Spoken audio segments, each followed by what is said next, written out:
সন্ধ্যা ও মাধ্যমিক উচ্চ মাধ্যমিক কৃতি ছাত্রছাত্রীদের সম্মান জ্ঞাপন করেন 3 শতাধিক ছাত্রছাত্রীদের হাতে গুল্ম শ্রেণীর ফুলের চারা তুলে দিল লক্ষ্য ফাউন্ডেশন।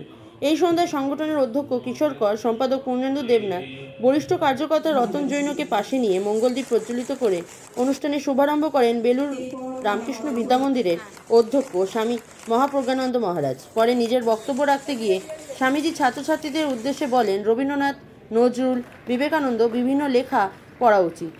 এসব লেখা মানুষকে অনেক কিছু শিখতে সাহায্য করে। ফাউন্ডেশনের পক্ষ থেকে জানানো হয়, শহুরে সমাজের অধিকাংশ ছাত্রছাত্রীদের যেহেতু বর্তমানে ফ্ল্যাট বাড়িতে থাকতেই অভ্যস্ত, তাই তাদের সার্বিক সুবিধার কথা বিবেচনা করে ছোট ব্যালকনির উপযোগী ফুলের চারা গাছ দেওয়া হয়েছে। পরিবেশে বেড়ে চলা তাপ নিয়ন্ত্রণ ও সবুজায়নের লক্ষ্যে ছাত্রছাত্রীদের হাতে ফুলের চারা তুলে দিলেন লক্ষ্য ফাউন্ডেশন।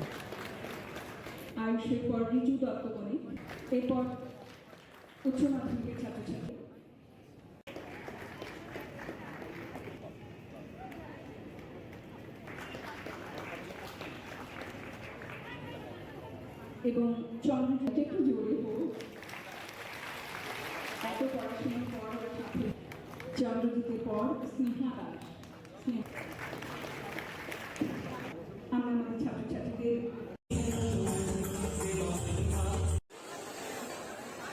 এবার আবার আমরা চলে যাব নজরুল স্মরণে। এবার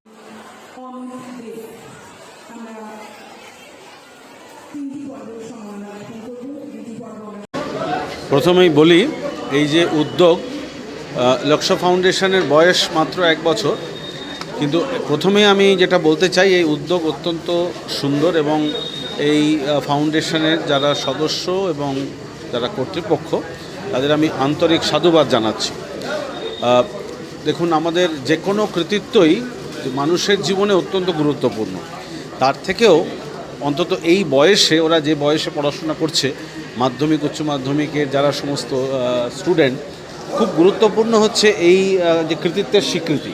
তো সেই যে কাজ, সেটাতেই লক্ষ্য ফাউন্ডেশন একটি আয়োজন করেছে এবং সেটা খুব আনন্দের। আর দ্বিতীয়ত, আমি তো অনেক জায়গায় বিভিন্ন সময় যাই, বিভিন্ন ধরনের ইউথ ক্যাম্পে। তো যখনই যাই, যখন ছাত্রছাত্রীদের দেখি, তাদের সাথে আমার কথা বলতে খুব ভালো লাগে। তাই এখানে এসেও দেখলাম এত সুন্দর পরিবেশ, তাই স্বামীজির একটু কথা, স্বামীজি ভীষণভাবে চেয়েছিলেন, আমি বললামও যে তার ছাত্র যুবদের তাদের মধ্যে থেকেই তার যথার্থ যারা কর্মী তারা বেরিয়ে আসবে। তাই তাদের সঙ্গে স্বামীজির কিছু কথা আমি একটু আলোচনা করলাম। খুব আনন্দ হচ্ছে, খুবই ভালো লেগেছে। লক্ষ্য ফাউন্ডেশনের মূল উদ্দেশ্যটা হলো যে সমাজের পাশে দাঁড়ানো। সমাজের আমাদের জীবনের তো একটা কর্মকাণ্ডের মধ্যে দিয়ে চলে, তাদের নির্দিষ্ট গতিপথে চলে, কিন্তু এইটাই তো শেষ কথা নয়।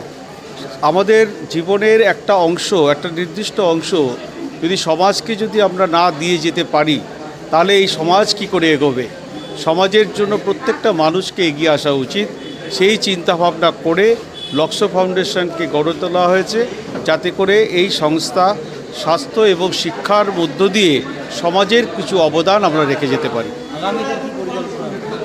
আগামী দিনে পরিকল্পনা বলতে আমরা অনেকগুলো পরিকল্পনা নিয়েছি। সেগুলো হচ্ছে, আমরা তো ধারাবাহিকভাবে স্বাস্থ্য শিবির করে চলেছি এবং শিক্ষারও তো কাজ করে চলেছি। আগামী দিনে আমরা শাস্ত্রীয় সঙ্গীতের একটা বড় অনুষ্ঠান আমরা করতে যাচ্ছি খুব শীঘ্রই। অর্থাৎ যে সমস্ত সঙ্গীত বা যে সমস্ত কর্মকাণ্ড প্রায় সমাজ থেকে হারিয়ে যেতে বসেছে, সেইগুলোকে কি করে উদ্ধার করা যায়, সেগুলোকে কি করে আবার ফিরিয়ে আনা যায়, সেই চিন্তাভাবনা নিয়ে আমরা এগোচ্ছি এবং সেই আগামী দিনের পরিকল্পনা আছে, সেটা আমরা এগোচ্ছি। আমরা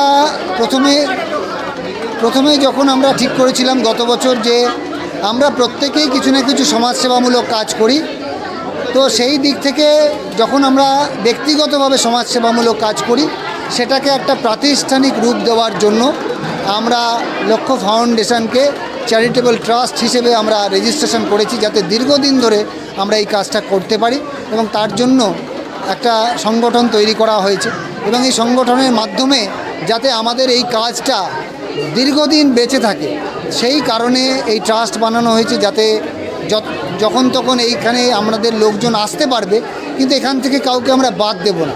এই মানসিকতা নিয়ে আমরা বড় আকারে আগামী দিনে যাতে কাজ করতে পারি, সেই কারণে আমরা এটা তৈরি করেছিলাম।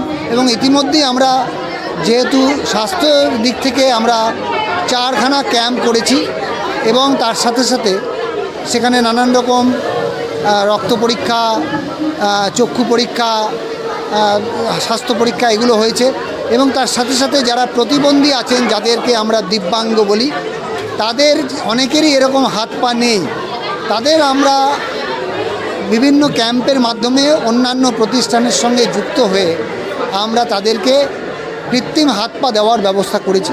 তো আমরা এইভাবে আস্তে আস্তে যতটা সম্ভব আমরা এগিয়ে যাওয়ার চেষ্টা করছি। আমাদের পুজোর সময় বস্ত্রদান হয়েছে, শীতকালে শীত বস্ত্র দানের কার্যক্রম হয়েছে। তো এরকম নানান রকম কর্মসূচি আমরা নিয়ে আমরা ছোট ছোট করে কাজ করে চলেছি।